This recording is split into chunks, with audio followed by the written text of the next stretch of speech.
paranormal life show on YouTube, Into the Fringe, where we discuss lost civilizations, UFOs, cryptids, unsolved mysteries, megalithic structures, extraterrestrials, interdimensional portals, time skips, and more.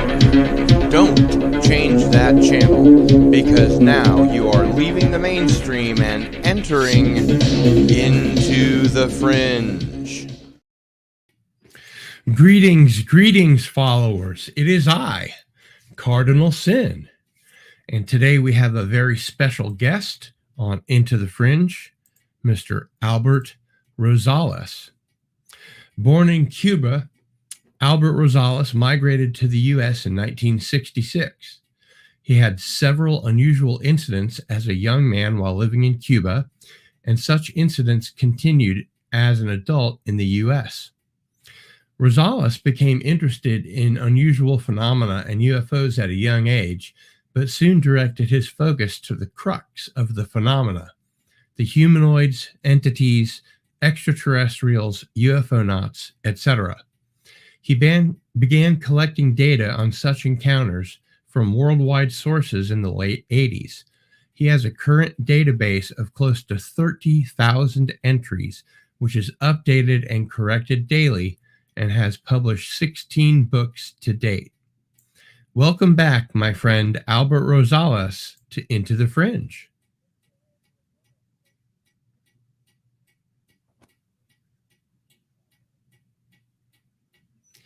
And while we're waiting for Albert to get his microphone situation working, we'll say hello to some folks in the chat. Tony Stark says, scheduled on my birthday. Mr. MH is here. Hail, Cardinal Sin and Albert Rosales. Hope you are both well. Respect. Ari is here. Phantom Boomer is here. Rui is in the house.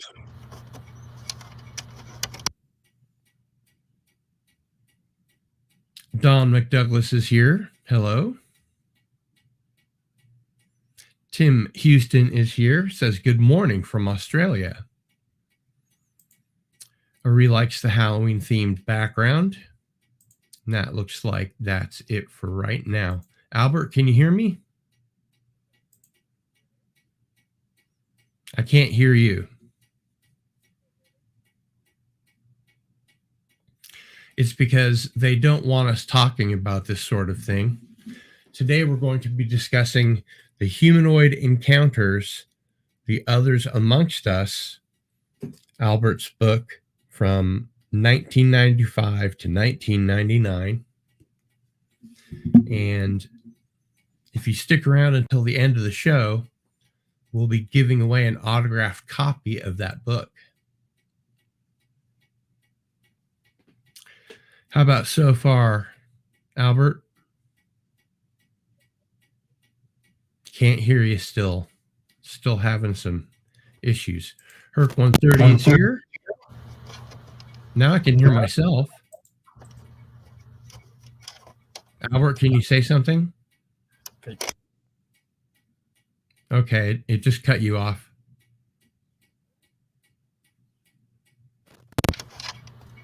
Okay, what about now? Can you hear me? Hello? Yes. 1, 2, 3. You hear me? Yes. Okay, great. Can you either turn up your gain or get closer to the mic? You're kind of soft. I'll get closer because I'm using my PC and I'll get a little closer here. I'll speak a little louder. Don't forget to hit that noise cancellation so that echo won't happen. Okay. Or turn off your YouTube window if you have a YouTube window open.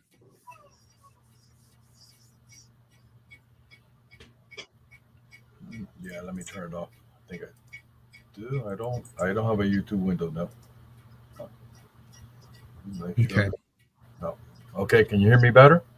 Yeah, that's good. Okay, very good.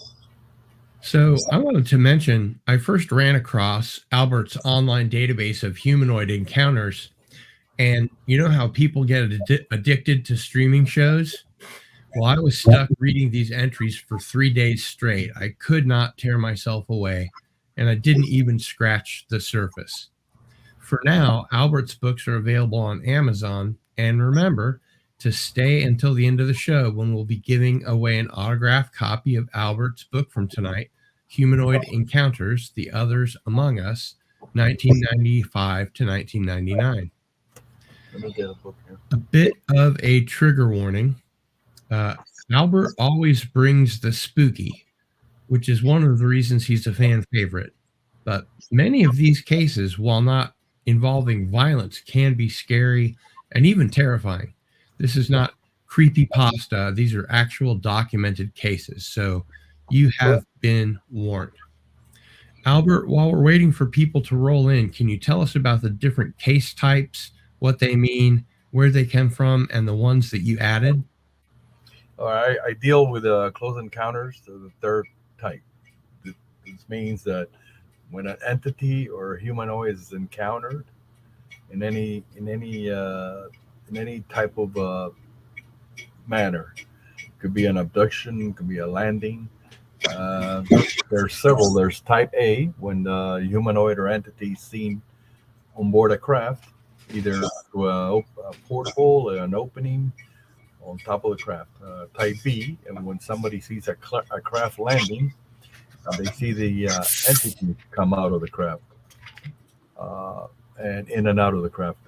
Type C is when there's a craft seen on the ground, an entity seen around it, but actually not seen going in and out of the craft. Then we got type D, which is there's let's say a flap of cases in an area, incidents, and then there's a humanoid seen somewhere, and it is an implied relationship there that humanoid and the UFO seen. And then we got type E, very common when you have a lonely humanoid or maybe two or three or more encounter either in your, when they in your bedroom or anywhere in the field, or, but there's no craft seen, only the humanoid. Mm-hmm. Then we got type F, when there's like some kind of psychic component to the incident, being any type of psychic phenomenon. Humanoid is not necessarily seen. And then we have type H, which is a supposed crash and retrieval of a craft or a humanoid entity. Mm-hmm. I added type X, which is a highly strange incident, which deals with several aspects that are really out there, really weird. So it could be an entity or a humanoid involved or not, but I placed several cases in that category. I added also type I was recently, which is when somebody's injured or even involved in a UFO encounter, entity encounter. And then there's type UA, uniform alpha, when it's not really a humanoid, but it's some type of an animal or a creature that out of place. Maybe a cryptid or something. Something cryptid, not including Bigfoot here. I think Bigfoot is an intelligent creature; it should be included in the humanoid. Sure. And this is like let's say if you see pterodactyl flying over the area, which has been reported, Or a Mothman or something. Yeah. Something similar, but not necessarily humanoid. And Mr. MH says type X are the weirdest. Yes. What are type X encounters? Well, there's something. I was just reading one today would really blew me away, from Australia. This guy was driving on a place called Penrith near Sydney. This is back in '66, and he saw a hovering craft over the road, and there was a large window, and there were 3 people at the window. He said there were 2 men, a woman with long blonde hair. They were looking down at him, and his car stopped, and he walked out, and all of a sudden he blacked out. He woke up, and he found himself in a field overlooking the city of Canberra, Australia, which is far from where he was. And according to him, the Canberra that he was looking at was the one back in the 50s. Somehow he had been transported back in time. He walked around for a while, but apparently he tried to talk to somebody, and they couldn't see him. He was there, but no one else could see him. He blacked out again, and he found himself back next to the car. So this kind of involves like time travel, UFO encounter, entities. So that's like a type X right there.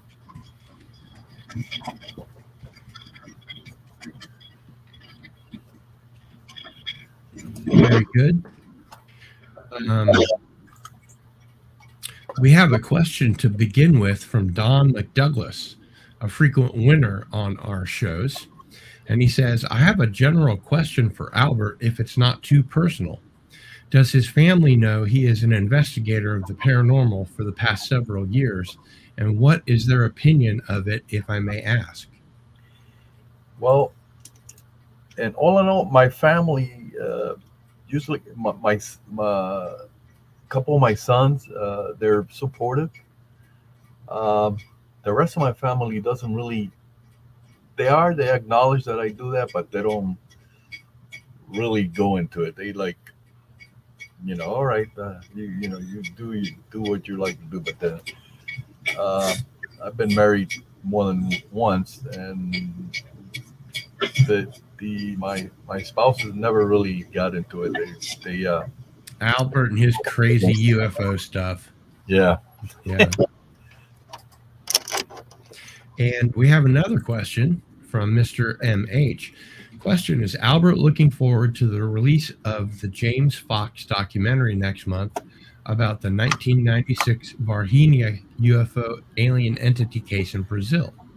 I think that's one of the most important alleged UFO entity retrievals since Roswell in the 90s that occurred in Brazil. Yes, I'm looking forward to it.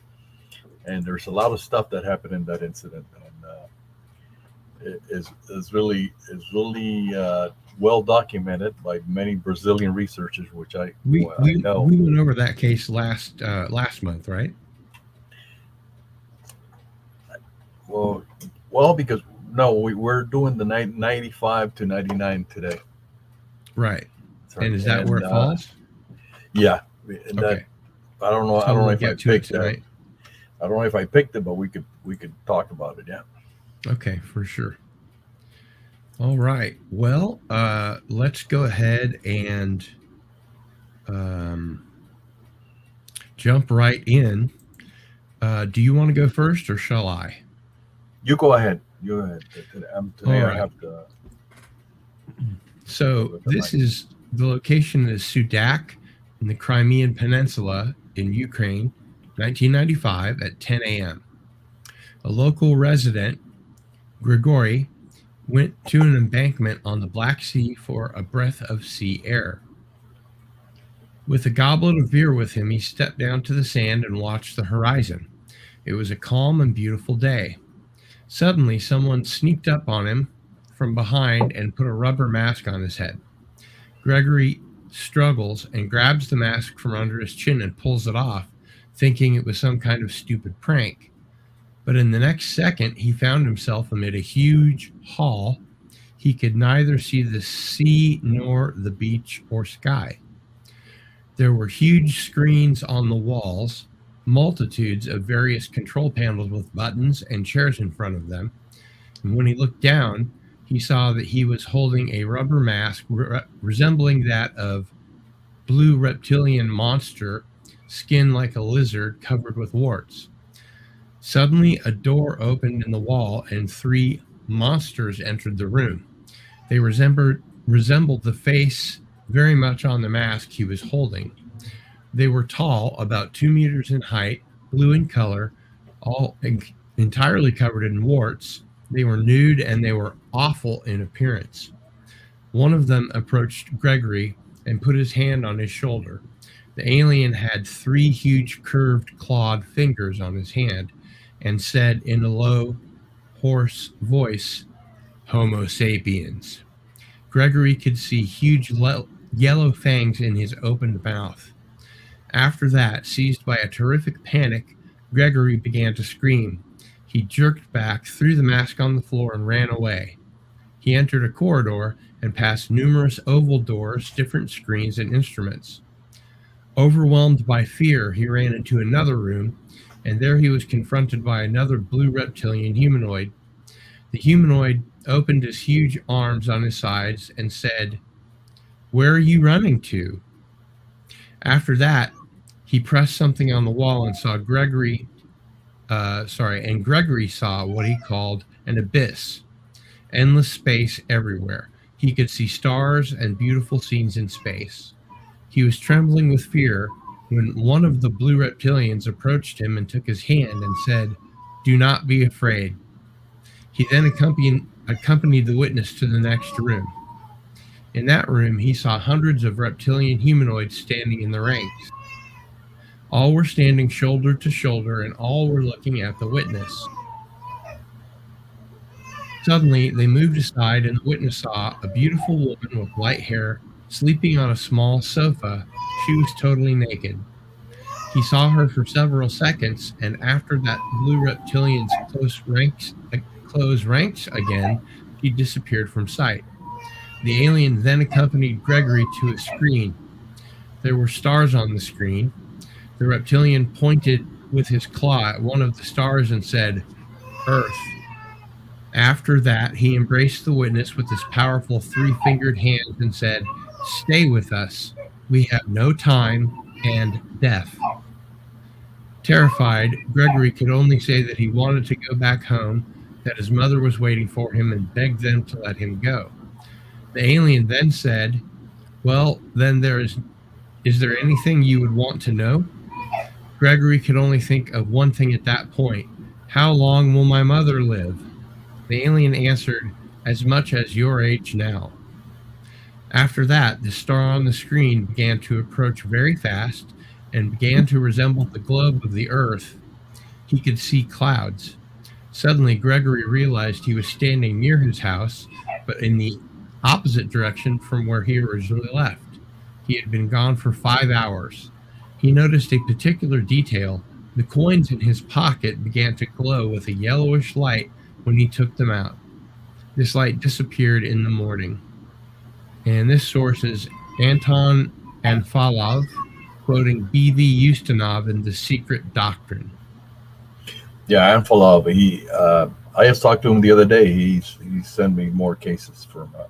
He used to be an investigator there in the Crimea, but now he's living in Canada. Yeah. Cool.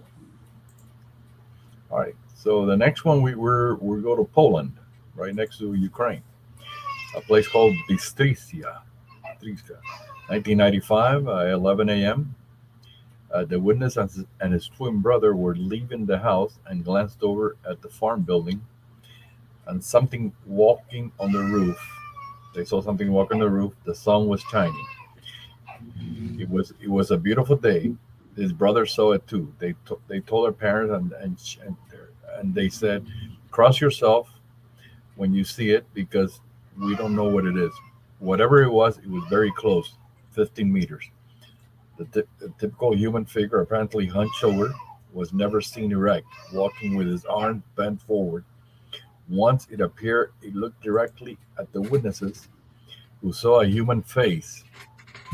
The body was normal human, but with a transparent human outline. The transparent figure walked on the roof, then climbed a tree and appeared to dissolve into the leaves, like some type of predator type creature. Mm-hmm. The figure was always on the roof and tree. He never touched the ground. Their parents did not see the figure. This is from Polish researcher Arek Miazga in his book called Magic Reality. You know, I've always wondered if real aliens might have that shimmer that we see in the Predator movie.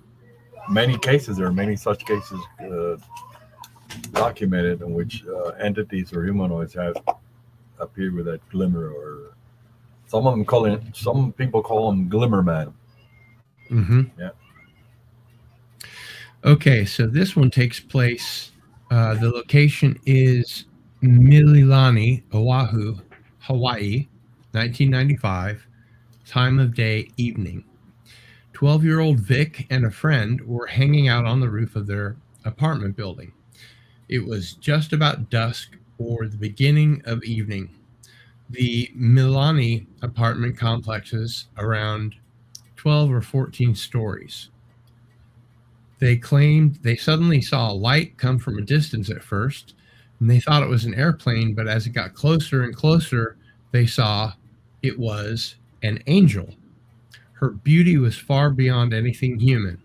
She had pure white angel type wings, and she was dressed in a pure white flowing gown. She came and floated just 10 feet right above them.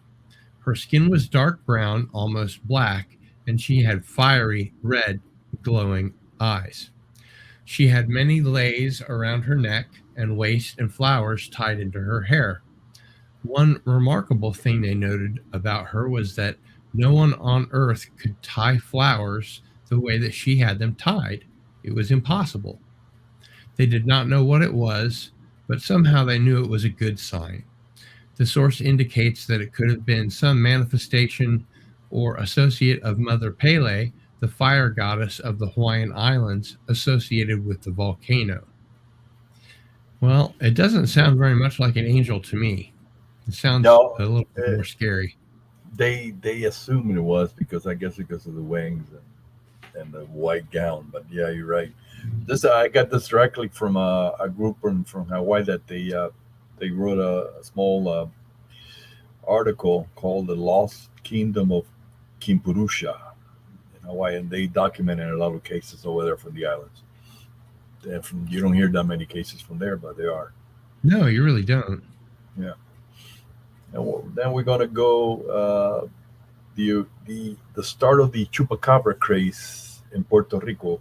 March, in a place called Saltos Cabra. That's why they call it cabra because that's where it started. Cabra means goat.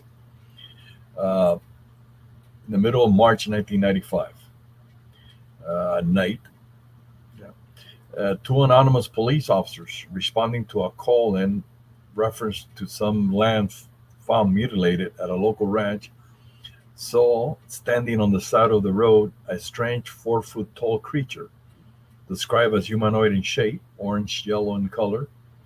The officers did not see any facial features since it was dark.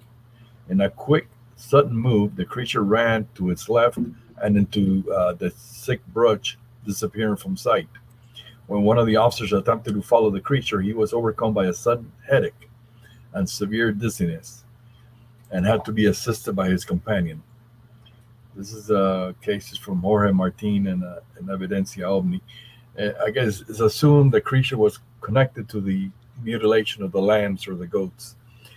And this case appears to be like my notes here, the beginning of the so-called chupacabra epidemic encounters, and that started in the island of Puerto Rico. And there were also some cases before that with some of the witnesses when they had tried to approach the creature, they felt dizzy and for somehow they prevented from doing that by some kind of mind control. Now, you have here something that I don't think I've seen before, a high strangeness index of 8 and reliability of source 9. Can you tell us about that? I used to include that. That's for me. High strangeness is when the type of incident, how weird or how strange it is. It used to be a scale from 1 to 10. So I included 8 on this one, and reliability of source from 1 to 10 again. I know Jorge personally, good researchers. That's why I assigned it a 9. I should have been a Okay. 10, but yeah. So this is I, kind of a holdover from when you had yeah, when I the started, I then the I then database. I quit doing that, but yeah, some of them do have it. And that's the next one. There's an image of the Yeah. one of the alleged chupacabras. All right. So this one is in Orocovis, Puerto Rico. The date is March 26, 1995 at 6 a.m. Jamie Torres was standing watch in a ranch area looking out for reported UFOs in the vicinity when he noticed perched up on a branch of a large tree a short humanoid creature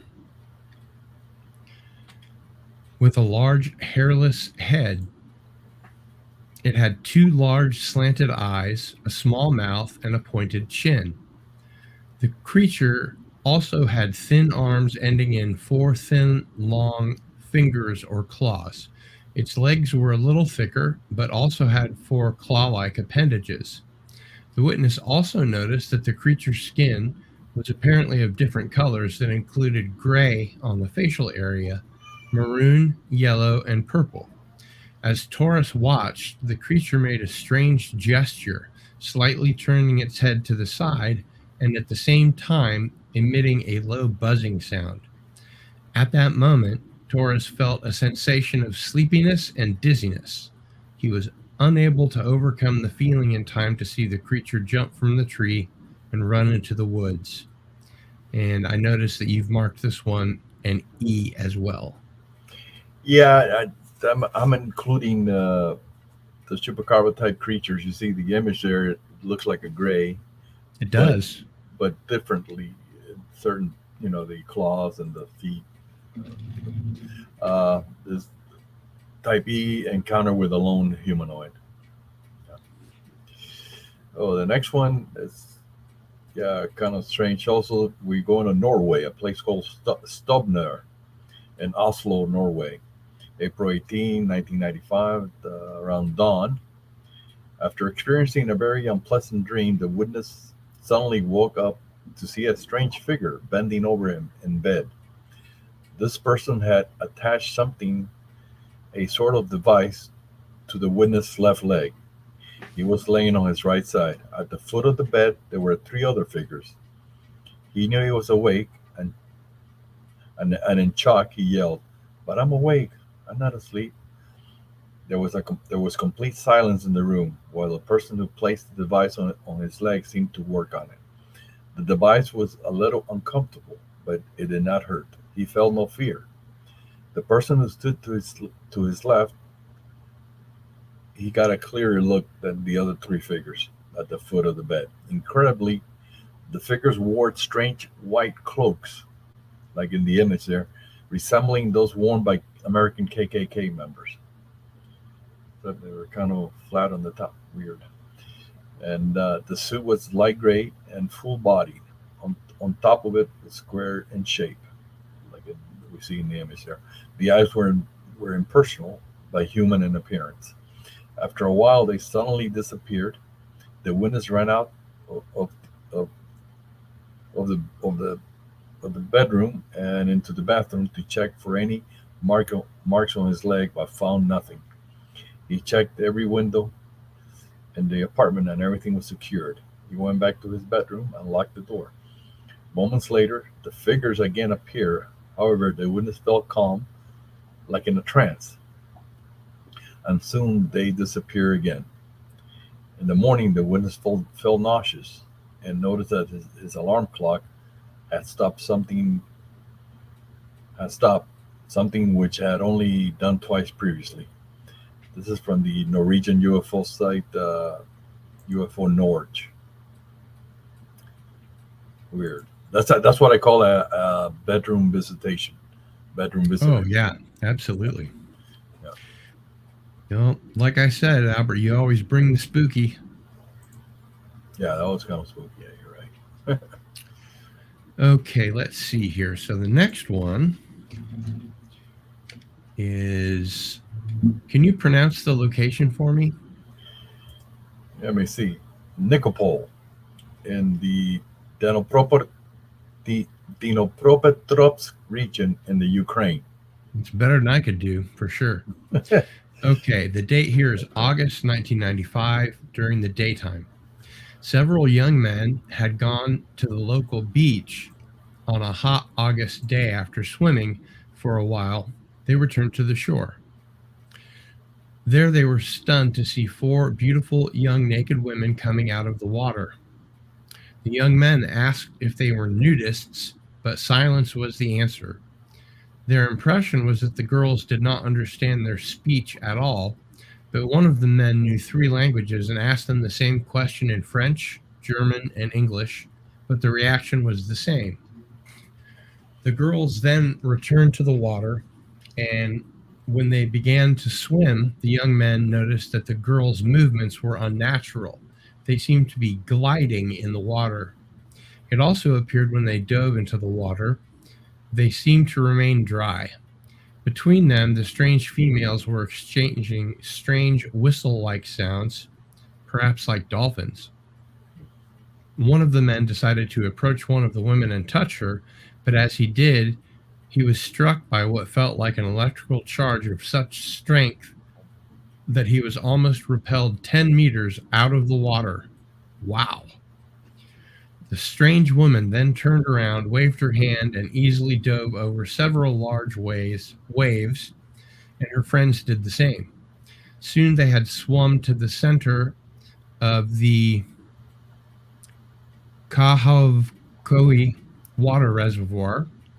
Soon it began to drizzle, and the boys returned to the shore, when suddenly a huge luminous globe of light appeared out of the clouds. It descended over the waters and began to hover directly over the location where the strange females floated. Moments later, all four women ascended into the globe or were absorbed into the globe, and then the globe quickly zoomed up and vanished amid the clouds. Weird. So here we got some apparently aquatic humanoids, and they were seen going into a UFO. Kind of a unique case there. Strange. Albert, is there any Yeah. way that you can center yourself in the frame a little bit more? Like this? That's a little bit better. Okay. Because today I have the list in a different computer, so that's why I'm all twisted up. Sorry Gotcha. about that. I had some technical. I don't know what happened to this thing. Anyway, the next case is from also weird encounters from La Paz in the province of Entre Rios in Argentina. A 14-year-old boy named Ezekiel reported hearing noises coming from the kitchen located in the rear of the house. As he stood outside the kitchen door, the door opened on his own accord, and a strange creature about 1.40 meters in height and heavy set appeared in front of him. The creature was staring fixedly at the boy. According to Ezekiel, the intruder had large black eyes, a small nose, a mouth with a very thick upper lip, a very large head, very small ears, and drooping shoulders. He added that the creature's skin was flesh colored, and it wasn't wearing any clothing, and was apparently totally hairless. Once he saw the creature, he was not able to move. As he stared incredulously, the creature began to emit a very loud, penetrating chirping or screeching sound. Uh, he then grabbed Ezekiel's arm with a bony hand and seemed to closely scrutinize the terrified youngster. The boy attempted to break free and began to scream loudly. This seemed to startle the creature, which moved his small ears. At the same instant, the the television set, which being, had begun to malfunction. It began to display the images and it began to accelerate the images for some reason on the TV. Simultaneously, several magnets that had been sticking on the refrigerator shot away from it and struck Ezekiel on his back. The startled creature then let go of the boy's arm and ran through the nearby wall, vanishing from sight. At this point, Ezekiel lost consciousness. Upon hearing the screams, Ezekiel's mother, Miriam de Torres, ran from her bedroom and found him unconscious on the floor. After the incident, the boy had to be treated by a psychiatrist. This is from newspaper sources in Argentina, also from Argentine researchers sent me the information. So that's a pretty weird, what I call, this is type E, a humanoid encounter inside a dwelling inside your house. Right. I'm sorry about my dogs. Today's been one of those days. Oh, it's okay. Everybody knows on YouTube you have to deal with some dogs now and then. Alrighty. All right. So we'll go ahead and we're getting it to 1996 now. Yes. And I'll go ahead and share. Wrong way. This one. So we have a very wonderful looking creature here. Yeah, wonderful. All right. And this one, the location is in Santurce, Puerto Rico. Puerto Rico, yes. The date is 1996, the time 1 a.m. The main witness, Jorge Rafael Martin Viñas, at the time a police officer in the municipal San Juan force, reported that one night, as he and some of his co-workers were inside the building, Unidad Impacto, they suddenly heard a very loud noise on the roof as if something extremely heavy had fallen on it. At once, Jorge and 5 of the other police officers ran up to the roof, armed with shotguns, rifles, and guns. Once on the roof, they were stunned to see a strange, muscular creature standing in front of them. They described the creature as bluish-gray in color, with 2 huge bat-like wings. It was at first bent over, apparently eating something on the floor of the roof. The men remained still, not knowing what to expect from such a creature. The group of policemen only stood up about 6 feet away from the winged creature. Upon seeing the policemen, the creature stood up, revealing its incredible height of almost 8 feet. It stared briefly at the men with 2 large, shiny, red eyes. It had claws on its hands and its feet, but at no time did it attempt to attack the men, and the men somehow restrained themselves and did not shoot at it. It suddenly spread its wings and jumped into the air, emitting a loud whooshing sound. It then flew up into the sky, flapping its wings, and disappeared quickly from sight. When the men went to see what it had been eating, they found a dead cat. Ugh! The men spoke among each other, and some decided not to make an official report of the encounter. They speculated that they had seen some kind of gargoyle. That's what it looked like, the image on it, yeah. And Albert, I wanted to ask you a favor. Next time I am in the middle of a long reading, could you call up the Virginia Brazil case and read it after that? Sure, no so problem. You'll have some time to look it up? Sure. Okay. Let me start looking for it. That way we have it here. It's very long, drawn out and complicated, but it is interesting. Okay, all right, here we go. The next one, it's kind of weird. It deals with another flying humanoid, different type, but it's from, we go to Lebanon, a place called Chataura. To Lebanon. Yeah, March 1996, at night, a young girl named Hasna, who had been experiencing some bizarre paranormal events, including pieces of seemingly crystal flowing out of her eyes, was still awake one night when she heard someone tapping at the window. She got up and walked to the window, and there she saw a man dressed in white. He was sitting on a white horse. He smiled at her and called her by her name. He then asked her if she could go outside to talk to him. Hasna went out the front door. There stood the white knight, as she called it, White Knight, waiting for her. He was dressed from head to foot in a white tunic.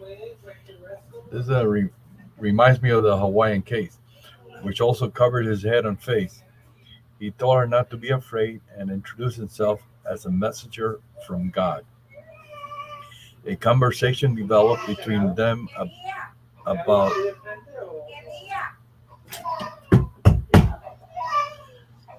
which Hasna revealed.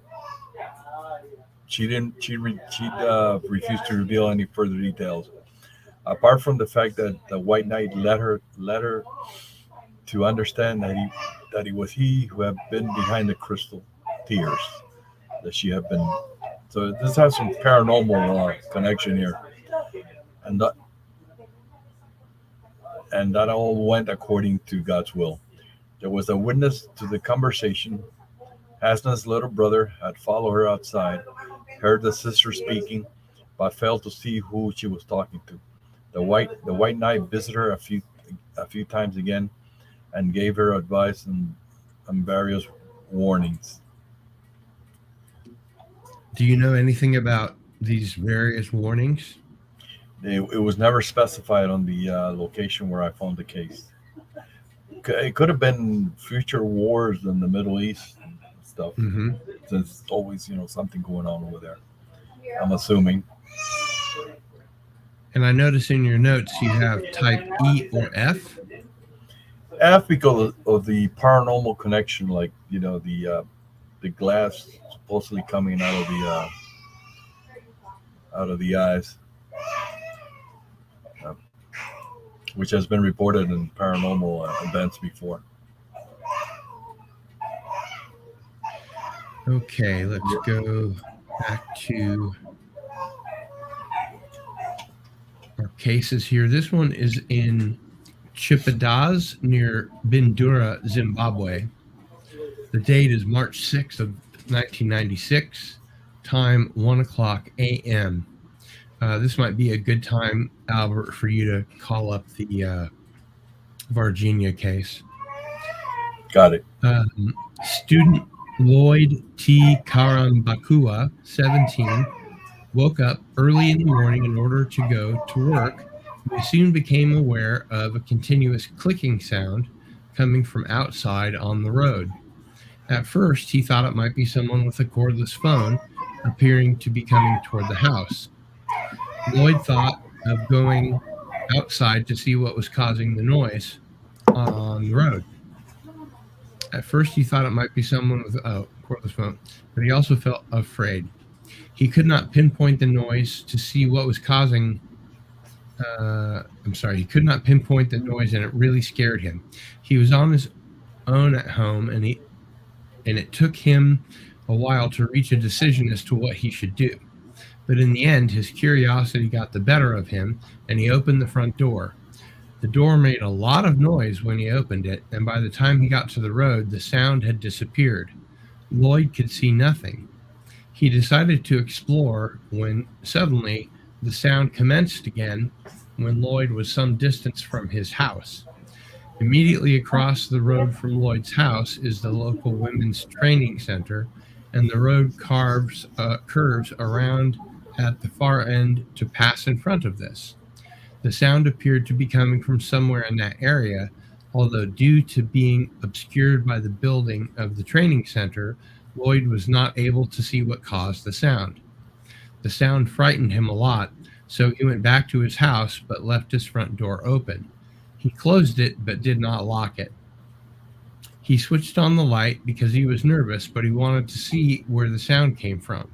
He lay on his bed, but after 10 to 12 minutes, it started again about 20 to 30 meters away. Lloyd opened the front door slowly, walked forward cautiously, and then hid in the hedge in front of the house.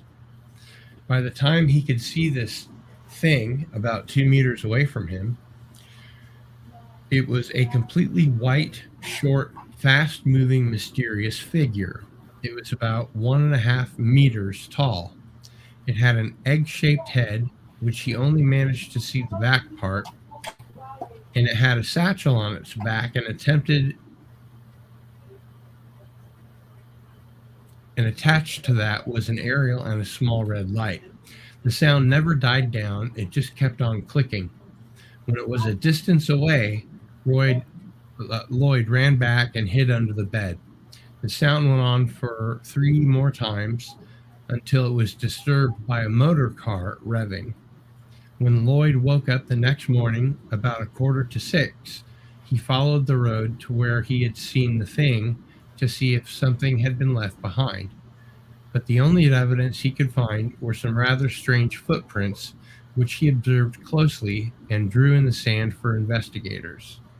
And the source here is Cynthia Hind, another Type E encounter. Yeah, Cynthia Hind, the late Cynthia Hind was a Zimbabwean South African researcher. All right, the Barhinha case is it's complicated because it's actually started in January 13, 1996, at a place about 8 a.m. in the morning at a place called Tres Coracoas in Minas Gerais, Brazil. And traveling north on the heavily traveled Fernão Dias Highway, 35-year-old Carlos da Souza suddenly heard a muffled roaring sound, and he wondered if something was wrong with the truck. He stopped to check, but when he stepped down from the cab, he realized the noise was coming from a cigar-shaped craft about 400 feet in the air just west of the highway. It was silver colored, reflecting the sun, and appeared to be 30 to 40 feet long and 12 to 15 feet wide. He had at least 4 windows along the side of it, and what looked like a big jagged hole 4 or 5 feet in diameter at the front. So apparently this craft was damaged somehow. There was a long dent or crack running from the hole back to the middle of the craft, from which point white smoke or vapor was coming out. Maybe this craft was shut down. The craft was traveling north, almost parallel to the highway, at about 40 to 50 miles an hour. Astonished, Da Souza jumped in his pickup and followed the UFO for about 10 miles. It soon crossed over to the east side of the highway and eventually passed over some small mountains. Then he went into a 30-degree dive and disappeared from sight. Da Souza was afraid he had crashed and desperately searched for a way to get to the area. After 20 minutes or so, he found a dirt side road and turned onto it. A few minutes later, he drove over the crest of a hill, and there before him was wreckage spread all over a hilly field of knee-high grass. He also saw about 40 soldiers and 2 male nurses, 2 trucks, a helicopter, an ambulance, and 3 cars, all army vehicles. Everyone was busily running around picking up pieces of debris. One truck already held a chunk half the size of a minivan. A strong smell of ammonia and ether hung in the air. It was a terrible crash, and Da Souza doubted that anyone had lived through it. He was surprised to see anyone there, let alone the military. He didn't know at the time that the site was only 7 miles from the ESA Army base at Tres Coracoas. Was an army base nearby. He parked and walked towards the wreckage, thinking he could help. He picked up a piece of aluminum-like material that was very light. It floated to the ground when he dropped it. Then one of the men spotted him, shouted, and in an instant, armed soldiers rushed forward towards him, ordering to leave immediately. He protested, thinking someone had been badly hurt or killed, but a corporal screamed at him to get out. Da Souza was so astounded by what he had seen that he abandoned his trip and headed back towards Sao Paulo. About 10 minutes later, he stopped at a roadside restaurant to have coffee and think about what had happened. He was sitting there 2 hours later when a car drove up with 2 men in civilian clothes, but military haircuts and bearing. One got out and walked up to him, asked if his name was Carlos da Souza. He asked what he had seen. He was then warned not to say anything to anybody and threatened The men then left. This occurred 1 week before the incident in Barhinha, so I'm thinking it was related to the Barhinha because it sounds like a UFO crash. Then we go to January 20, which is exactly a week after that, at a place called Jardim Andere in Barrinha, which is Minas Gerais, the state of Minas Gerais, Brazil. At uh, Ildo Lucio Galindo, this is January 20, around 8 o'clock in the morning also. Uh, Ildo Lucio Galindo opened his bathroom window to see a creature with oily, dark brown skin crouch in a nearby alleyway. He had very small hands with three extremely long fingers. It ran away when Hildo cried out. The creature had no hair or clothing and was about 4 to 5 feet tall. Later, several calls came in into the local fire department about some wild animal, quote, on the loose in the northern area of the park. When the fire department arrived, they found the military already on the scene. According to other witnesses, some children have thrown stones at a strange creature that emitted a soft buzzing sound like a bee. This creature was apparently captured by the military and put in a wooden box with a white plastic canvas cover and transported away by an army truck. Around the same time, local residents heard three shots and saw soldiers come out of the woods carrying two campaign sacks, one motionless, the other moving. Sources reveal that the soldiers had shot a creature on the chest and he had died instantly. Others saw army trucks near the woods, and others saw F-5 aircraft moving at a low altitude over the area. It was reported that a total of 8 creatures were captured at the time. One dead, two injured, and five unhurt and living. Earlier that same day, around 1:30 a.m., two farm workers in the same general area had spotted a group of agitated animals running away from a location. Upon closer investigation, they saw a gray metallic submarine-shaped craft that appeared to be trembling like a curtain and emitted smoke or fog as it descended at least 5 meters above the ground. Military witnesses later admitted that it had crashed. Now, it appears to be two separate incidents, but maybe it's all related. Maybe the first one that crashed, there were survivors, and they were found later. But then there were other cases. We go to January 20, and again in Barhinha, the same date. Three girls. This is the most the version that's very well known. The three girls were walking past a plot of land when they spotted a bizarre-looking creature described as man-like, but only about 80 centimeters tall. It had brown skin, bulging red eyes, bulging veins, and enormous feet, and three protruding lumps on his head. This is a famous drawing of the creature with the lumps on his head. The being was apparently unclothed, and his body seemed covered with oil.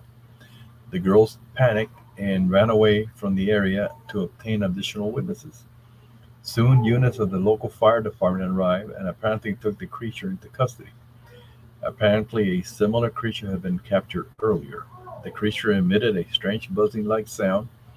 Others saw strange cigar-shaped objects flying low over a field. Later, the military apparently took the creature to the nearby city of Campinas. A doctor who refuses to reveal his name reported that the body of the creature presented injuries of different kinds and grades. He said that he was urgently called by the military staff responsible for keeping the creature and described his astonishment in front of something never seen or reported before. His statement regarding the appearance of the creature is not different from many other descriptions of other witnesses, but he said the creature was surely alive when he saw it. The doctor also said that he could not understand the physiological constitution of the body he was examining, even though it was an anthropomorphic being with head, trunk, and members. The doctor did not hear any sound made by the creature, neither did he mention the famous thin bifurcated tongue. He had like the tongue that split in the middle, reported by other medics and military witnesses. He said he had seen it in slow movements, proving that it was still alive, but refused to say if it was breathing. Um, After this, there was additional. Believe it or not, there were additional incidents. We jumped to March at a place called Alfinas near Barija in Minas Gerais. A man named Antonio Candido de Moraes, who lived near Barija, was cycling to work along a dirt road when he saw a strange creature. Thinking it was a monkey, he stopped the bicycle. The creature resembled a little man covered all over with dark hair. He had big oval head and protruding eyes that stared at him. Scared, he rode away, and looking back, he saw the creature still staring at him while walking into the jungle. It might not be related to the Virginia creatures, but it was in the same area where that happened. And I and seem we, to recall, Albert, yeah, that there were other entities involved, particularly the one that rode on the lap of one of the military men in the back of the truck, and that man died some days later, I believe, due to radiation poisoning. Is that right? they the soldier died. They're not really saying why he died, but the death was quick, and there was nothing they could prevent to, you know, they couldn't stop it from happening. It was something that they think it was something that the creature did to him, or something that he, because there were other men involved in the recovery and nothing, they were okay. But this guy, maybe because he got closest to one of the creature, or Mm-hmm. it did something to him, who knows? But he's the one that passed away. And isn't it true that the three girls involved in this case said that they thought they saw the devil? Yeah, they call it a double because they had the three Bumps on protruding, its head. and yeah, the tongue and the head, and he had like And it was ridges. it was also red skinned and black eyed, right? The eyes were red. The eyes were red. They're Oh, red. it was brown in color, right? Yeah, yeah, brown, light brown or dark brown in color. Yeah, and Well, I there wanted to were make sure we. throughout. Yeah, throughout the year there were many other incidents there in Barima, and maybe to my, I'm thinking maybe a couple of the creatures got away and they were able to remain in the area till they were maybe picked up later. Um, Tim Houston says, I have such a hard time getting my head around these friggin' goblins with glowing red eyes being the pilots of the flying saucers. Hey, They might not can't, be the pilots. you can't judge a book by its cover. You never know.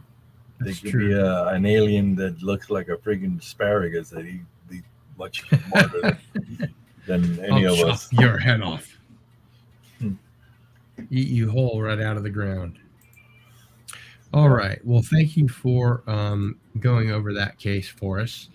The next one, the location is El Dorado, Texas. The date is March 23rd, 1996 at 18:05 hours.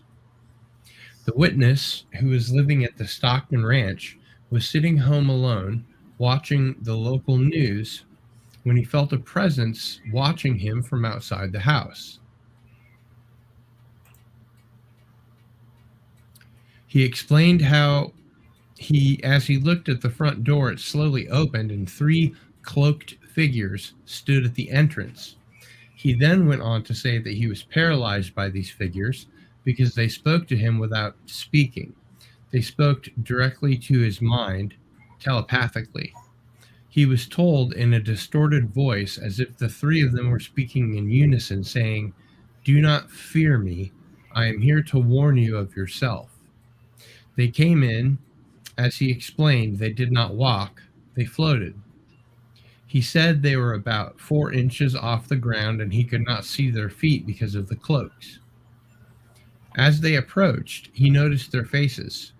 Their faces had no features, like black masks with no distinguishing features. They stopped very close to him and continued to hover.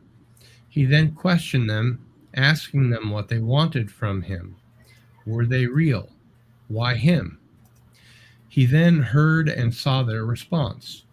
They wanted nothing from him, that he was their experiment.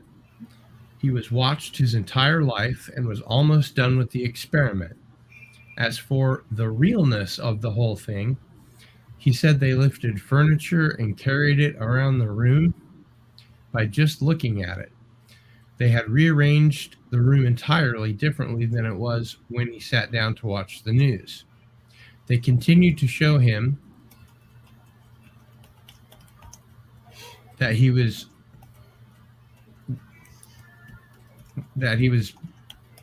placed a bleach white hand on his head and showed his future, his funeral, his grandchildren. He said at the sight of all this, as he fell to the ground, vomited, and began crying. Then the voices said that he would be best to leave his residence and take his family all away from there because the evil was closing in on him and his family, and that it would stop at nothing to hurt them all. The strangers then said that their time was running out,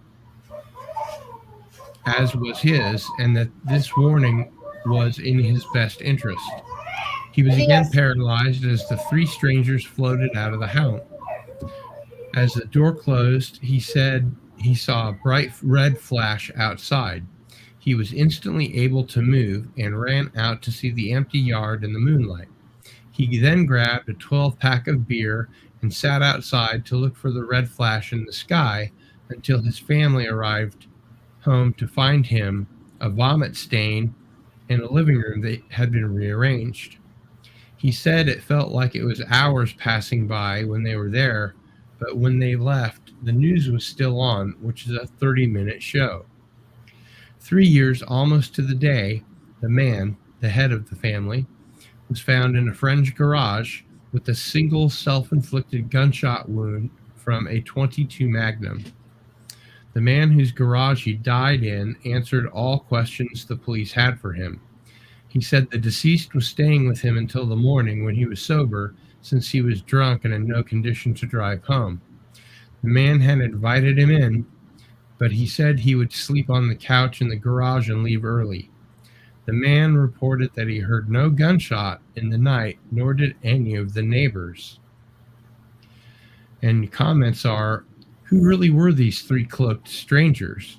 What did they mean when they said he was their experiment? Perhaps these questions are better left unanswered. And I'm sorry, I forgot to share the figure there.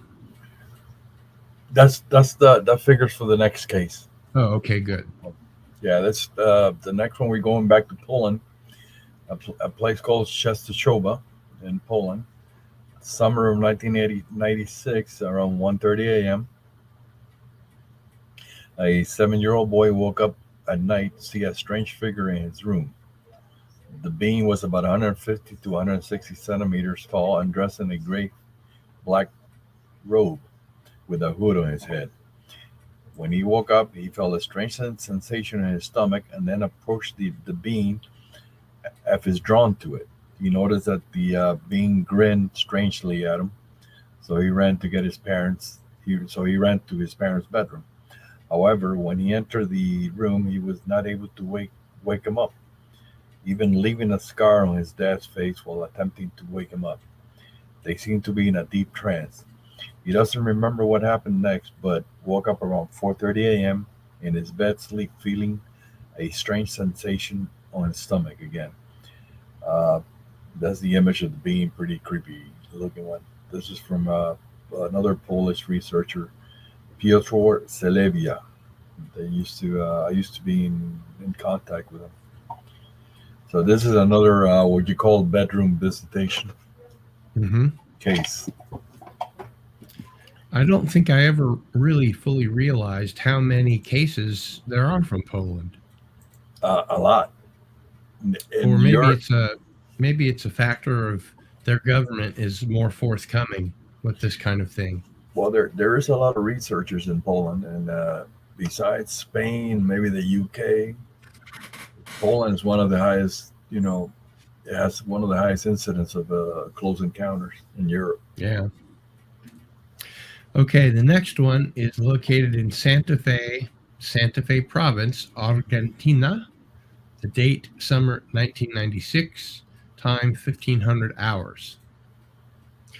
One afternoon, Gerardo, 6, was with his 4-year-old sister in the kitchen area doing his homework while his sister drew pictures sitting on the nearby sofa. Both his parents were sleeping. Suddenly, he saw his sister staring fixedly at the back door leading to the patio. He ignored her and continued doing his homework. Moments later, a small rock was thrown next to his feet. Looking up, he saw a very strange, very thin gray being with large, round, black eyes and long 3-digit hands standing by the doorway. Its head was slightly oval shaped and large. The being was at least 2 meters in height, reaching to the top of the door. According to his sister, it had been the strange being who had bent down, picked up the rock, and thrown it as if to attract their attention. It was not an aggressive act. Both stared at the creature for about 1 minute, and then Gerardo stands up and grabs his sister's hand.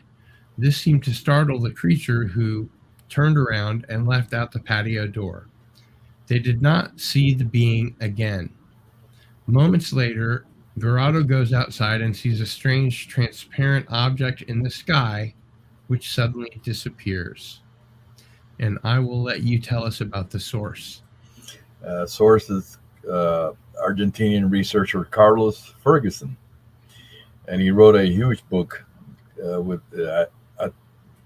in Spanish is Aterrizajes de Omni in Argentina, translated to UFO landings in Argentina. And he cites like hundreds of cases in that book. But this is kind of weird. This reminds me of the other case from Argentina involving little boy also, which there was a creature inside the house. Interesting. Well, I will let you have the next one. Got it. We go to Chile, right next door to Argentina, a place called Tocopilla. Summer again, 1996. In the afternoon, a family of 4 was driving on their way to Tocopilla. But halfway there, the father, who was the driver, changed his mind and decided to return, explained that by the time they arrived at Tocopilla, everything would be closed. On their way, he took a secondary road that passed by an empty airfield located in an isolated plain. As they drove near the airfield, they all noticed a strange triangular-shaped mark on the ground. However, they did not stop to investigate. Soon they began hearing bizarre screams resembling those of a woman being attacked or raped, quote unquote. Immediately after that, they all saw a brilliant humanoid figure, at least 3 meters in height. It shone like brilliant metal, like metallic. His face was oval shaped, and his eyes were almond in shape, emitting a brilliant light. Astounded, the witnesses watched as the shiny giant creature stepped in front of their car and signaled them to stop. The mother began screaming as the creature turned its head towards them and emitted a brilliant beam of bluish light from each eye. The whole time, the driver slowed the vehicle down until it was going at minimal speed. They were also they were able to notice that the creature had extremely long arms. It was of thin build and was wearing a one-piece shiny silvery outfit. It was totally hairless. As the mother screamed hysterically, the creature disappeared in plain sight. and everything returned to normal. The witnesses quickly drove away from the area. And this is from Chilean researchers Ramon Navia.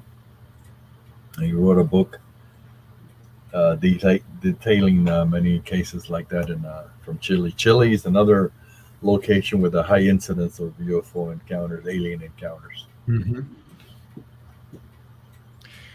And in the comments, you mentioned that these bizarre screams have been reportedly frequent in connection with a different array of phenomena that includes UFOs, Bigfoot-type creatures, banshees, La Llorona, etc.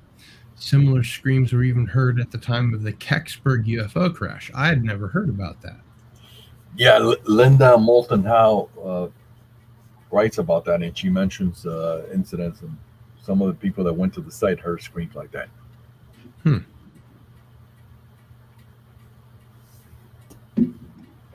Okay. This next one, the location is in Berkeley, California. The date is summer 1996 during the afternoon.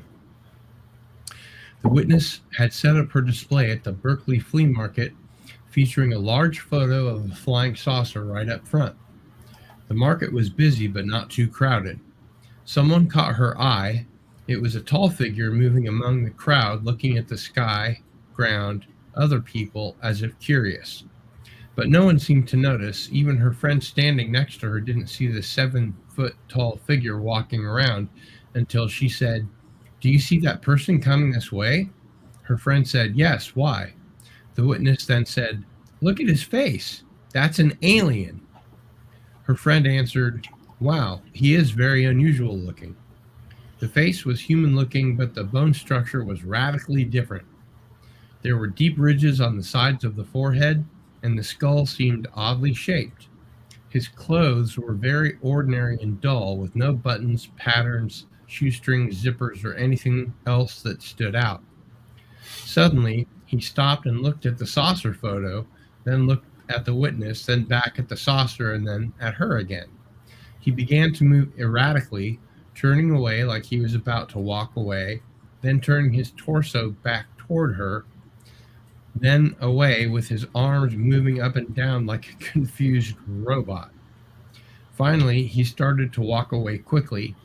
She told her friends to watch her stall so she could follow him. She followed him about 25 feet with several people between them.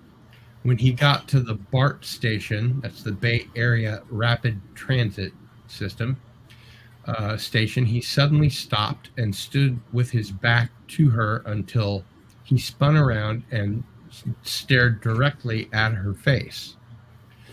She was completely shocked. He knew she was following him. Again, he made the weird movements like he wanted to communicate, but he couldn't. Then he walked into the station. She panicked and ran away back to her stall. And your comments are hybrids among us.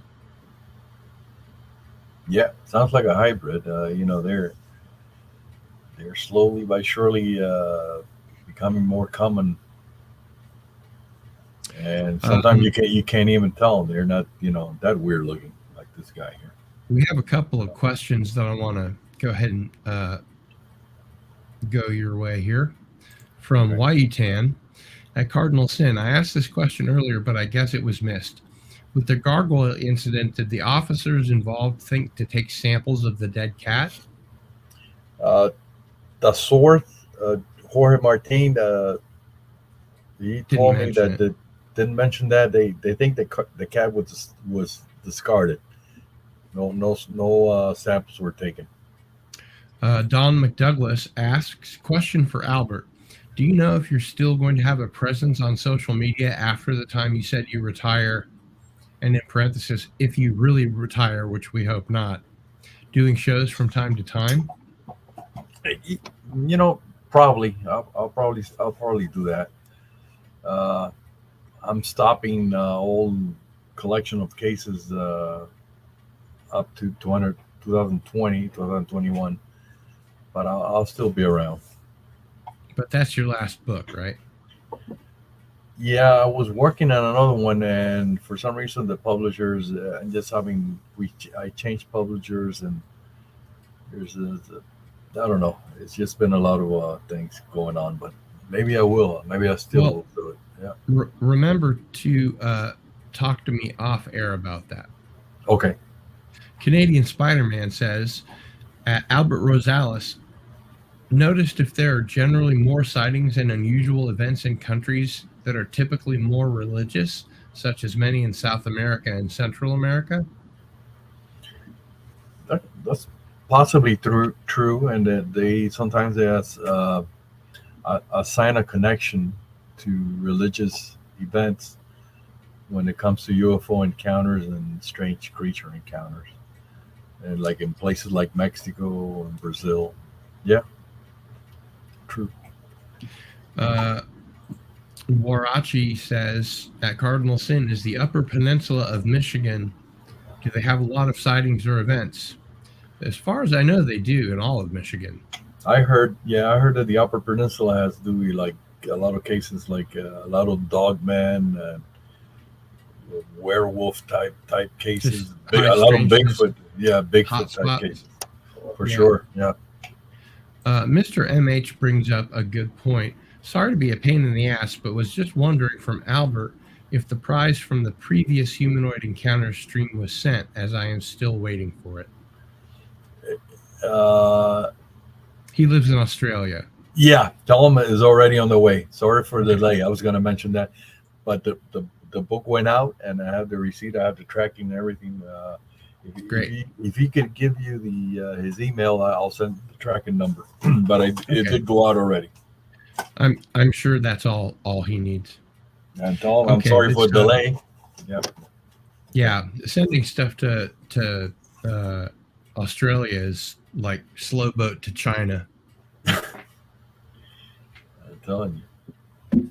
All right, this next one and one more thing, Mr. Don McDouglas, I ordered him a book or so. Tell him I already sent him a message that you'll be receiving those too. There's been a delay there, but okay. The next one we go back to South America, Bolivia. Some weird stuff that happens there. Also, a place called Yumasa, Sucre, Tarija, Bolivia. Yeah, Bolivia. That's the Sucre Tarija is like the state, and Yumasa is the name of the area. And this one took place on June 24th, 1996 at 23:30 hours. On June 17th, Bolivian architect Roberto Suarez, 30, went hiking in the area to inspect a mining claim near the Cambalaya River. He was accompanied by 16 other hikers. Never be last in line. On the afternoon of the first day, Suarez somehow became separated from the group. Point of separation. However, at first he was not lost. He could see the area where they were going to, and he kept distancing himself away from the group. Eventually, he entered a very rocky canyon. He had to spend the night in a ravine. He had no idea where his companions were. The next day, he continued his hike toward the mining claim area. He felt good and energetic. He had abandoned his backpack and swam across the river. He stopped to build a bonfire, hoping it would attract the attention of his companions, which he imagined were looking for him. He went on for one more day in an attempt to exit the canyon in order to return to Yumasa. He had no food or extra clothing. On the third day, he suffered a fall, but thankfully was unhurt. On the fourth day, he slipped 40 meters down a ravine, which was parallel to the Cambalaya River. He broke his left femur and his right ankle. Pretty much if that happens when you're out on the trail, you're done. You're dead unless you can fire off 3 shots in a row. He was now immobilized and was harassed by several aggressive and hungry condors. He had been there for 4 days with a broken leg, was in some sort of crevice. The sun would shine on him at 9 a.m., but at 3 p.m. it was already dark. He remained there for 4 days without food or clothing. injured and in a desperate situation. However, on the night of June 24th, before he was rescued, he had a strange experience. At night, he suddenly saw a red light which was moving silently, illuminating the area where he was. It looked like the light of a helicopter, but it wasn't a helicopter. The light was so bright that he was able to look at his watch and see that it was 11:30 p.m. The light would approach him and then would recede. Moments later, a person appeared. Suarez thought he was hallucinating. The stranger spoke to him. The helicopter that is looking for you cannot land in the crevice. The man told Suarez to calm down and said, "We know where you are, and tomorrow they will come for you." He then vanished. The next morning, just like the man said, Suarez was rescued. According to the search and rescue squads from Tarija and Santa Cruz the night before, they had observed near the summit of the ravine a brilliant red-colored object which remained in the area for a long time. It made zigzag movements. Did extraterrestrials assist in the rescue of Mr. Suarez? Yeah, maybe there was some. Who knows? And this is not the first time I heard of this happening, or some people have been lost out in the, and they've been assisted by either mysterious lights or mysterious persons, or even Bigfoot type creatures. A lot of these cases could make it to the missing 411 series. All right, here we go. The next one, we're going back to Poland again. See, look at there. A place called Miacko in the Pomeranian section of Poland. July 1996. The time was 2300, 11 p.m. The main witness, Christoph, 23 years old, was with his girlfriend and two friends sitting by Lake Boresno until late evening near Saborewicz. They often spent the evening there chatting and playing guitar. That evening they sat there until 2300 hours. He then escorted his girlfriend to the village, and his friends also went home.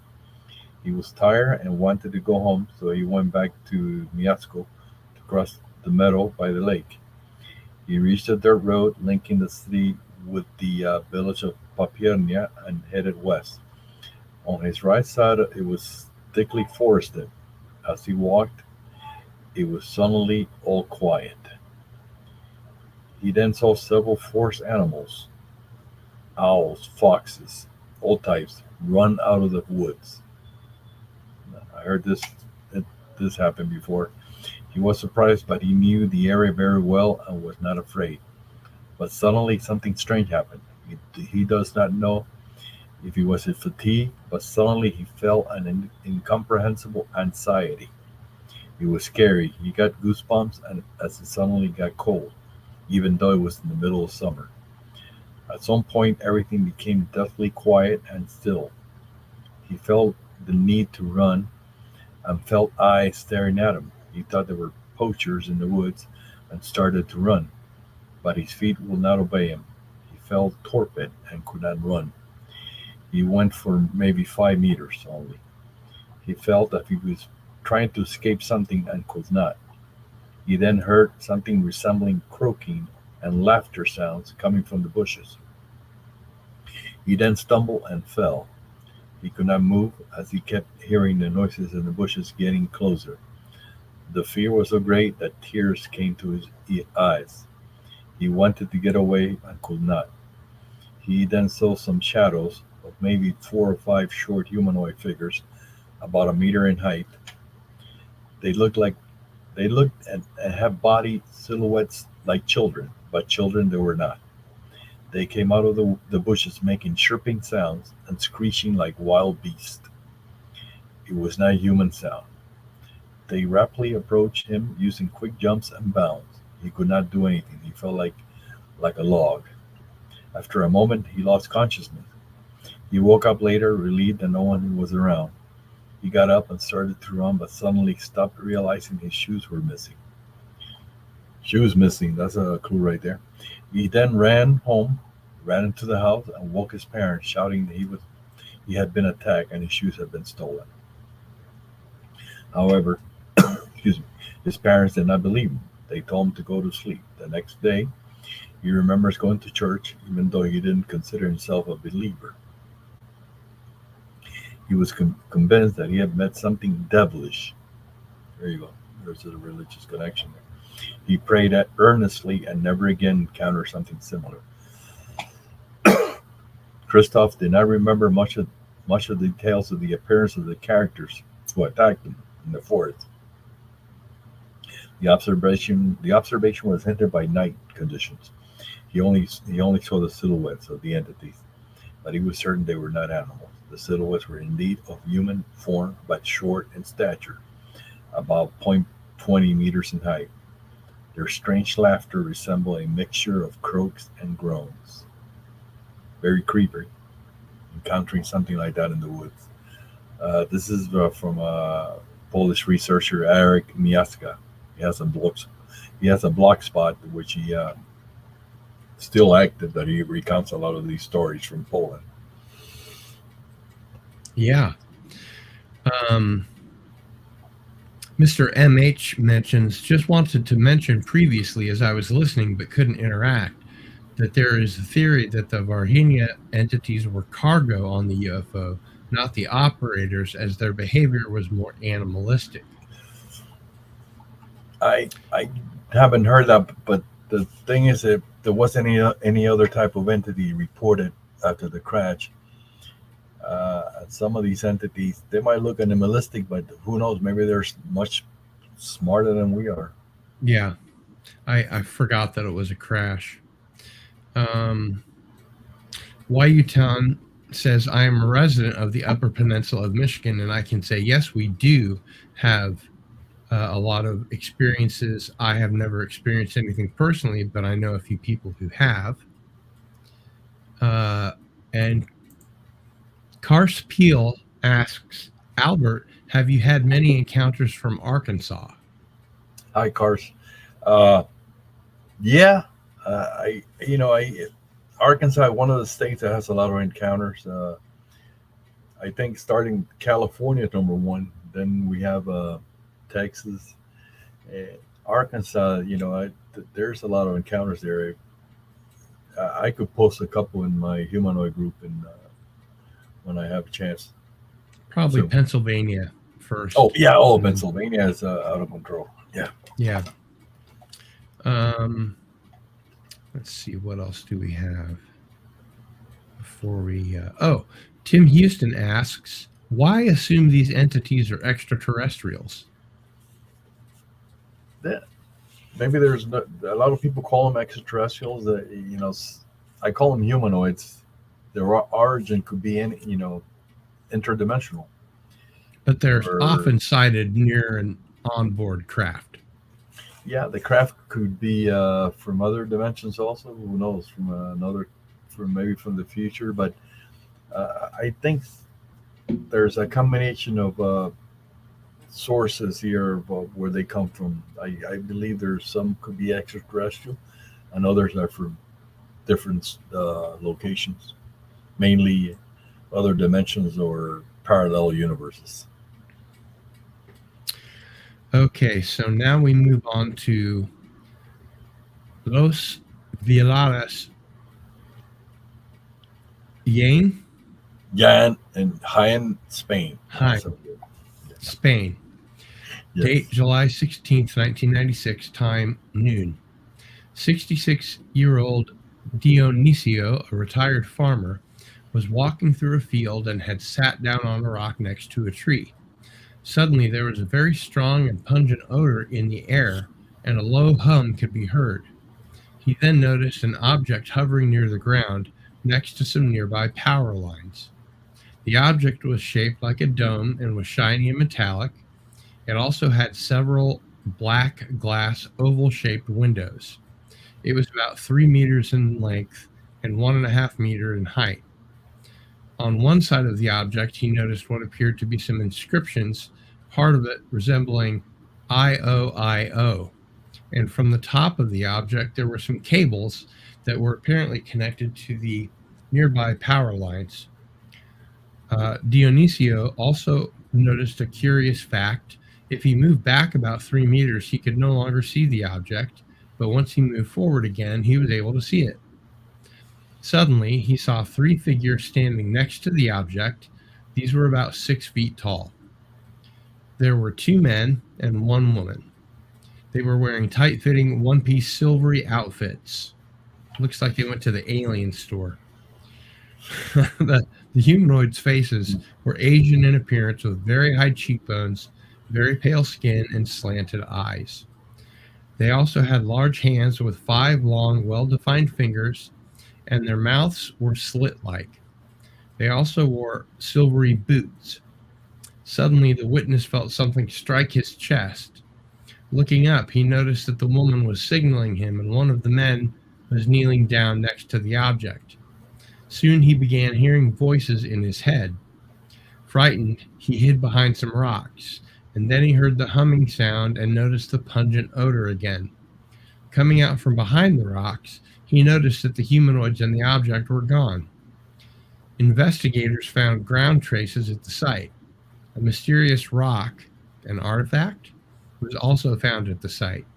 During the same time, others in the region saw low-flying lights and objects. And I'll let you tell us who the source is. There were Spanish investigator Lorenzo Fernandez Bueno and Iker Jimenez. He's a very well-known personality with a UFO circle there in Spain. Talking about the rock or artifact, this guy, he kept it, but I don't know what happened to it after that. Like in many cases, either disappears or Very something familiar. happens to it. But he went on to have a couple more encounters in the same location. All right, here we go. The next one that's interesting is from researcher Preston Dennett. I correspond with him once in a while. The place is Thunder Mountain in the state of Washington, 1997 in the morning. The witness, Sam Hughes, he was apparently been involved in other encounters. A Native American origin, had gone camping by himself, only accompanied by his dog, to a very remote location in the area. During the night, he saw several unexplained lights flying over the campsite. The next morning, he packed up his gear and got into his pickup truck with his dog and began driving away from the site down a remote dirt road with no other traffic in the area. As he drove, he suddenly started feeling very strange, sleepy, and in a sort of trance state. He pulled over and notices that his dog is fast asleep in the front seat next to him. As he sat there, he suddenly hears a loud whooshing sound, and a large silvery object lands on the dirt road in front of his truck. The large object covers the whole width of the dirt road. It was spherical and shiny silvery in color. Suddenly, a door-like opening became visible, and a man exits the craft. Hughes described the man as 6 feet tall, with long shoulder-length brown hair, dark eyes, and dark skin, almost like Middle Eastern in appearance. Wearing a brown jumpsuit and silvery boots, Stan was struck by how handsome the man was. The man then smiled and walked over to Hughes' truck, raising his hand in a friendly gesture. At this point, Hughes is overwhelmed with emotion and had this feeling that he didn't want to be here on Earth. He yelled at the man, "Take me with you." At that moment, the man dropped his hand and his smile vanished, and he had an incredibly sad look on his face. He promptly turned around and walked back into the object, which then took off at high speed. Stan sat there stunned with an overwhelming feeling of sadness, also, which lasted for several weeks after the encounter. He then drove away. He has reported further encounters. You know, I didn't know that Preston Dennett was an investigator. Isn't he one of the guys associated with the Philadelphia experiment? I haven't heard that. I know he researches a lot of abduction cases and close encounter cases, Maybe I'm getting him but mixed up with somebody else. I don't think he's related to the Philadelphia experiment. No. Yeah, I'm probably conflating two different people. Okay, next one takes place in Delta, British Columbia, Canada, January 17th of 1997, 2 o'clock in the morning. Two 12-year-old boys, Peter and Stephen, had silently sneaked out of their homes as their parents slept and had gone to a nearby storage yard to play for a while. Soon they headed home, taking a shortcut through a large equipment yard, sliding underneath the chain link fence. Halfway through the lot, they noticed a very large, shiny white box on the ground. As they passed it, they heard a thump like noise. Right after that came a popping sound. They moved on to see a series of red, blue, green lights reflecting from some nearby equipment. Unable to determine their source, they crossed the yard, at this point reaching a dark area of the property. They then heard a lengthy, high-pitched, modulating screech that made their hair stand up. Whirling around, the boys then saw three small pink figures walking rapidly between some items of equipment, quickly becoming lost from view. The being had no signs of a buttock's cleavage, nor visible evidence of knee joints or fingers. During the whole encounter, it was very warm. At this point, a maroon van suddenly roared around the corner and came to a skidding halt near the boys. Its headlights illuminated the boys, and its bald-headed driver remained inside the van. Very frightened at this point, the boys ran out of the property, vaulting over the chain link fence. They felt very thirsty upon arriving home. And this source is Graham Conway of UFO British Columbia, a Type C encounter. I'm assuming that the shiny square box they saw was some kind of object related to the entities seen. That seems to make sense. The next one has to do with a Man in Black type incident from Essex. By the way, I just wanted to mention JM says, greetings from Buenos Aires, Argentina. Greetings. Hola. Okay, the next case is Essex, England, January 19, 1997 at night. 4 days after encountering a UFO, William Shearer had come home from work and was trying to get some sleep. His wife and daughter had stepped out. He came downstairs for a drink and thought he heard a faint knock on the door. As Shearer approached the door, he could see the outline of a tall man through the glass. Shearer opened the door and was faced with a strange sight. The man was around 6'4" and dressed in a dark gray suit and full-length coat. He wore a brilliant white shirt and a red tie and was holding a brim hat. Another similar dressed man was standing behind Shearer's wife's car and appeared to be looking up and down the road, as if to see if anyone was coming. The tall man said, "Can I speak to you, please?" His voice was very deep and seemed to be coming from his chest rather than his mouth. At this stage, the man's gaze was lowered to the floor so Shearer could see his face. Thinking they were Jehovah's Witnesses, Shearer replied, "No, I'm not dressed." The man persisted and asked again to speak to Shearer, who again declined and asked him to come back later. When the man lifted his head and looked straight at Shearer, his first impression was the man was very ill, as he looked deathly pale. In contrast, his lips seemed to be tinged red, like a typical Man in Black thing, as if he's wearing lipstick. The stranger insisted on coming in, but Shearer held his ground. The two strangers kept looking at each other, either nodding or gesturing in some way.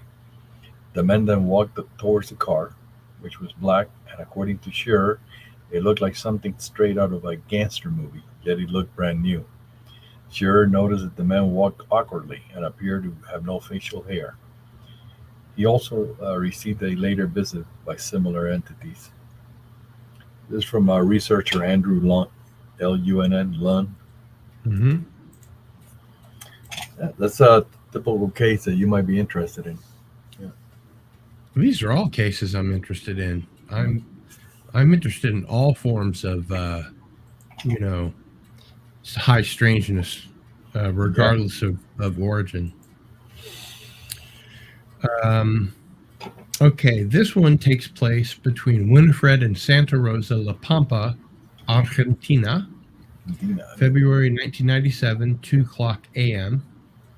Oscar F., 45 years of age, was returning to Santa Rosa on National Highway number 35 in his truck when, in an isolated area between both communities, he noticed a bright white light on the side of the road. As he approached the light, he noticed that it was an inverted cone shaped beam of light located about 6 to 7 meters above the ground. At the base of the cone of the light, he was able to see three humanoid figures standing next to the roadway. The humanoids were over 2 meters in height, in appearance, two males and one female. They wore tight fitting, one piece gray colored overalls, and on their sleeves, they had what appeared to be fluorescent orange strips, the same color as their 7 centimeter belts and boots. Oscar also noticed they had white skin, blonde hair, shoulder length hair, and chiseled Nordic facial features. This experience was confirmed by a second witness who was driving by the same location in his vehicle and also saw the light and the humanoids. And I'll let you tell us where this comes from. This is a researcher, Raul Oscar Chavez, from a group called Siufus Pampa. It's like a UFO group in Argentina in La Pampa province. Mm-hmm. Very interesting case there. All right, let's tear through the next one. Okay. It's my turn, is it? Yeah. Yeah. Okay. Sorry. Then we're going back to Spain. The next one is a place called La Escala in the province of Gerona, Spain. March 19, 1997, the time 4:05 a.m. Two local police officers, Manuel Delgado and Manuel Caballero, were patrolling an area between La Scala and Torrella de Montgri when near a karts racing track. They spotted a huge, bright sphere. At first, they thought it was the moon, but soon realized that the supposed moon was orange-red in color and was moving slowly in the direction of their patrol car. It finally stopped at about 50 meters from their location. They could see that it was huge in size. Caballero became frightened and attempted to put the police car in reverse, but it would not budge, while Delgado exited the vehicle armed with a camera, which they carried with them as standard issue equipment. However, at the moment he attempted to take a photo, the sphere began to dim, revealing the outline of a man-like figure, at least 3.5 meters in height, which stared at them in a threatening manner, according to them.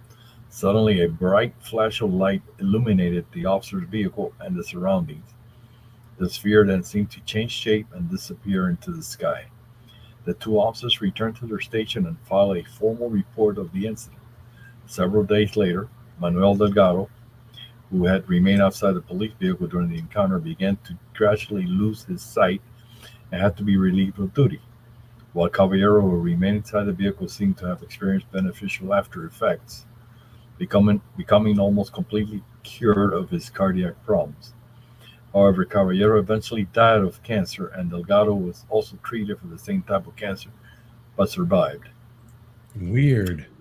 Yeah, this is from a researcher again, Iker Jimenez.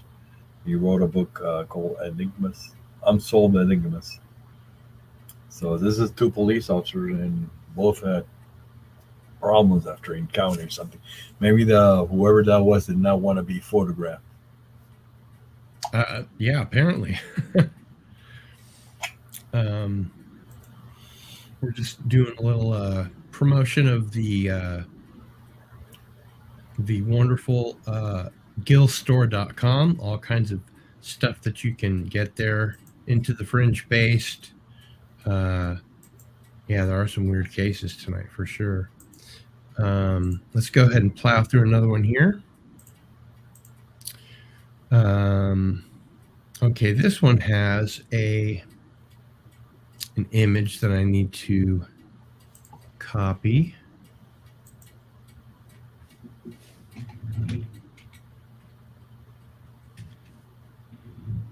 Make it a little bigger.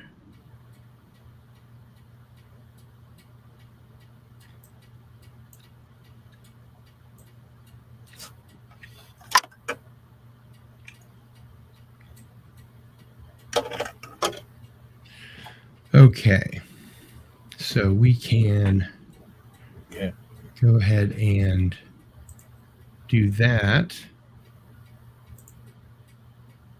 Right? There you go. Yeah. And this takes place in Ponte e Mensola, Florence, Italy, May 18th, 1997 at 10:30 a.m.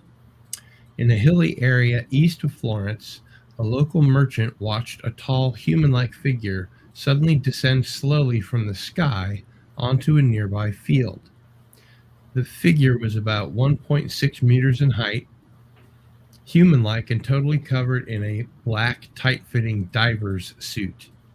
It wore a red belt around its waist and a black helmet with wide, dark goggles. It landed on a vertical position on the high grass. A few minutes later, it rose up again, slowly and vertically, and disappeared from sight. Others in the area saw bright red lights flying in a zigzag fashion over the area. The witness did not see any means of propulsion on the flying man. And the source here is Federico Rosati. What is CUN? That's Center of UFO there in Italy. The National Center of UFO Studies, I believe it's called. Gotcha. One of the main groups there is about 2 or 3 groups there still active. You see, some of this flying humanoids doesn't have to have wings. They apparently fly around with any, no means of propulsion of this guy, like this one here. Yeah, pretty strange. All right, I think we have time for one more. Okay, we go to Brazil, near Vila Helena, north of Sorocaba, in the state of Sao Paulo, Brazil. July 3rd, 1997, 8 p.m. This case was officially investigated by the Brazilian police, I think also by the army. The witness, Celio de Lima Baptista, salesman, was returning home when the car broke down in Vila Helena. Afraid of having the vehicle stolen, he walked to his house, left the groceries, and returned with the intention of sleeping in the vehicle. When he arrived at the scene, security guards assured him that they will look after the vehicle. So he returned home, using a path along a thicket. Suddenly, a light appeared in the sky ahead of him, but he thought it was just an aircraft, since there was an airport in the region. Suddenly, the light descended sharply, and from inside of it floated a humanoid figure, about 2 meters tall, thin, with glowing red eyes. Scary. It floated about 50 centimeters from the ground and approached Baptista. The strange creature had hands like pincers, and Baptista's ready to protect himself, so he knew the martial arts. The creature emitted a strange sound as if it wanted to speak to Baptista, which sounded like Zenra Zenza. At the same time, Baptista's tongue began to feel numb. Suddenly, he felt a prick in his right thumb and noticed a deep puncture, and his nose was now bleeding on the right side only. The being had by now disappeared. So probably some kind of missing short period of time was missing there. But Baptista yelled for help, and neighbors notified the military police, who took him to a local emergency room. The wound on the thumb healed quickly. The case was investigated by the authorities, according to reports filed by police in 1998. Celio Batista died months after the encounter. Cause of death was unknown.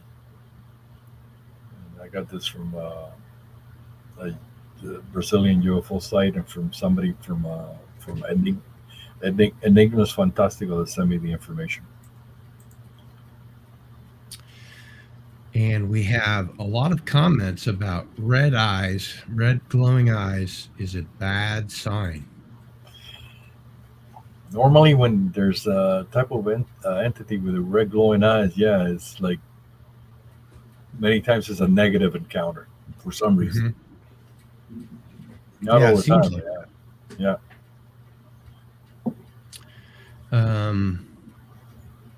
Mr. MH says, lots of red eyes tonight, too many hangovers. And I would like to welcome, ladies and gentlemen, Canadian Spider-Man. Hello. Hello. Hi. How are you? Hi, Albert. Thanks for joining us very much. Thank you. Thank you for having me. Yeah. How you doing, Canadian Spider-Man? Really well. It's not freezing yet, and I might not even have to light the wood stove tonight, so that's a bonus. Oh. That is good news. Yeah. Just fascinated and here. Thrilled that I haven't had any of these encounters that you've been describing myself. Right? So yeah, some very bad ones tonight for some reason. Yeah. Pretty scary stuff. Scary. Yeah. Darius Munchausen says, woohoo, Canadian Spider-Man. And Joe Salazar is clapping. So, Mr. Canadian Spider-Man, do you have a wheel with which we can spin? Courtesy of Jill, absolutely. I can't take an ounce of credit for it, but Jill has, and I will just confirm that this is the latest version. It looks like it. While we're waiting for that, while we have 20 people here, I want to mention to people to please subscribe and to please visit gillstore.com for all your Cardinal Sin and Into the Fringe merch needs. And of course, we will give Albert a chance to plug his stuff after we spin our wheel. Okay, it looks like we've got the wheel from Jill. And okay. I'll go ahead and share the screen. There you go, Gil. Now, remember, whoever the winner is, the postal system around this planet is pretty fucked up. So yeah, especially if you're in Canada or Australia. Yeah, from the United States anyway. But, yeah, no kidding. We've lost so many of our workers. Yeah, and packages. Packages, yeah. They will get there. They just take a little longer. So be patient, and they'll get there. All right, let's go ahead and add our wheel here. And this is my favorite point where I get nauseous watching my head spin around like The Exorcist. So at your own leisure, Canadian Spider-Man, let's roll that wheel. All right. What's the best kind of music? Rock and roll.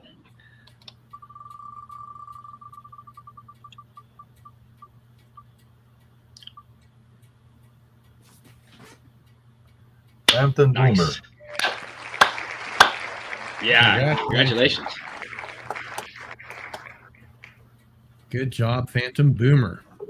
And here's the book right here. Well, hang on a second. Let's make you big again I here. have it upside down. There we go.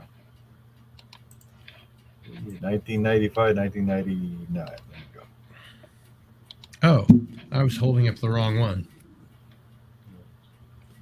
Yeah, that's the old one. Oh, wow. Yeah, that looks really cool. There you go. That's you a good one. see that? You see this entity here? Mm-hmm. That's a bird, but he had a creature right there. Yeah. Oh, yeah. See it? You see it? Yep. Yeah. Cool. That looks menacing. How many more books do we have to cover before we're all done? I think 3 more. We have 2002-09, then 2010 to 2015. Two more. I'm sorry. And then I have, that doesn't mean that we're going to end because I got cases from 2016 to 2020 to 2021. So Plus, we'll be going for a while. UFOs over Florida, right? Yeah, UFOs over Florida too. Yeah.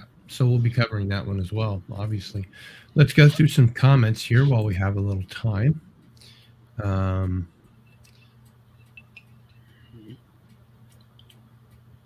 Cheers, Captain. Cheers. Or Cardinal, sorry. Albert, cheers. I'll duck off. Great seeing you again. Yeah, thank you. Don McDouglas says congratulations, as does Mr. MH. Awesome.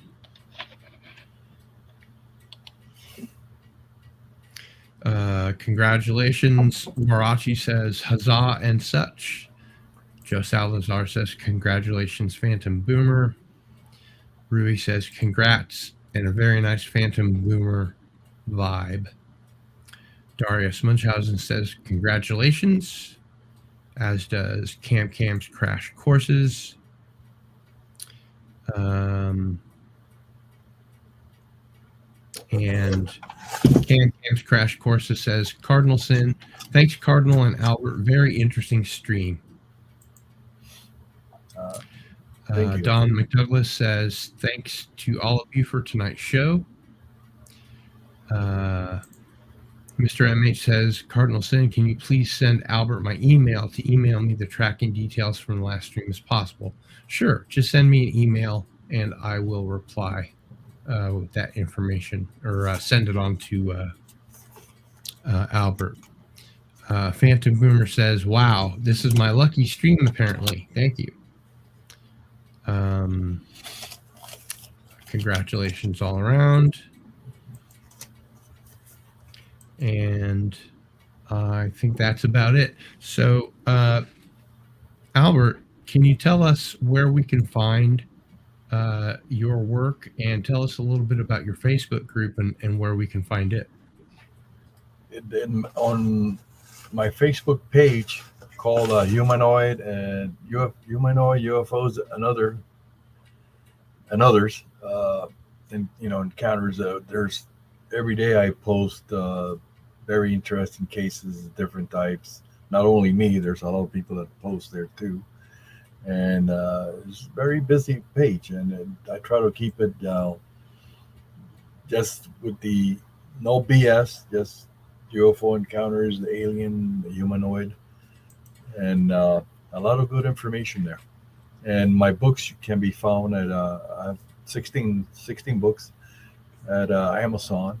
They're both available Kindle and softback. And there you go. And I could order them where all fine bookstores are selling books. Yeah, they're found everywhere else. And you could share my email with people. They could contact me directly if they need information, or if they want to share some kind of incident or a case. Sure.